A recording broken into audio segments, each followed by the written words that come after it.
c'est surtout des gens qui ont travaillé beaucoup, de manière obstinée, parce qu'ils étaient passionnés par quelque chose. Et donc c'est ça qui est important, c'est cette idée qu'on a tous en nous un génie. Simplement, on croit aujourd'hui que le don, c'est ce qui est sur le CV, c'est-à-dire les compétences au sens gestion des ressources humaines.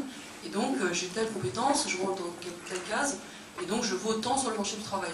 Et il y a une autre façon de voir ce don interne, ce talent, en disant, je peux cultiver ce que je sais faire, et si je rentre dans une logique avec un ensemble de personnes qui font du grooming, on peut collectivement s'enrichir, les uns vont faire du bricolage, des maths, de la cuisine, etc., etc.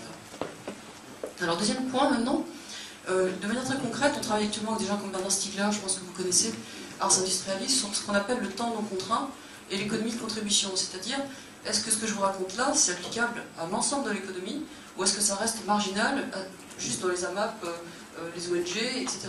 Et c'est là-dessus qu'on travaille, c'est pour essayer de faire rentrer dans ce qu'on appellerait le mainstream, c'est-à-dire dans l'économie générale. Alors ce qu'on voit, qu'on observe par exemple chez Google, dans tout ce qui est le Web 2, très intéressant, c'est que ce phénomène de don, quand vous le mettez notamment en lumière sur les hackers, vous vous rendez compte qu'on crée une richesse qu'on a à nous, enfin que moi j'ai chiffré à 300 fois supérieure à quand on met par exemple 1 euro pour acheter du Microsoft, c'est 1 euro pour, enfin vous payez 1 pour 1. Quand vous donnez un hacker qui développe un logiciel libre, vous créez à peu près 300 fois plus de valeur. Dans certains cas, c'est même plus que 300. Alors un exemple, c'est par exemple Wikipédia, vous savez, tout le monde connaît cette encyclopédie.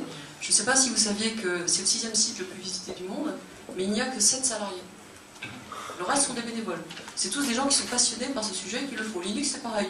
Linux, c'est 5% du marché des micro-ordinateurs, mais c'est des milliers de bénévoles, des millions de bénévoles. Tout ça, au départ, à cause d'une histoire d'imprimante. Donc, simplement, il y a vraiment dans l'innovation ascendante des choses très intéressantes. Je peux vous en parler plus. Mais ce n'est pas que l'ordinateur.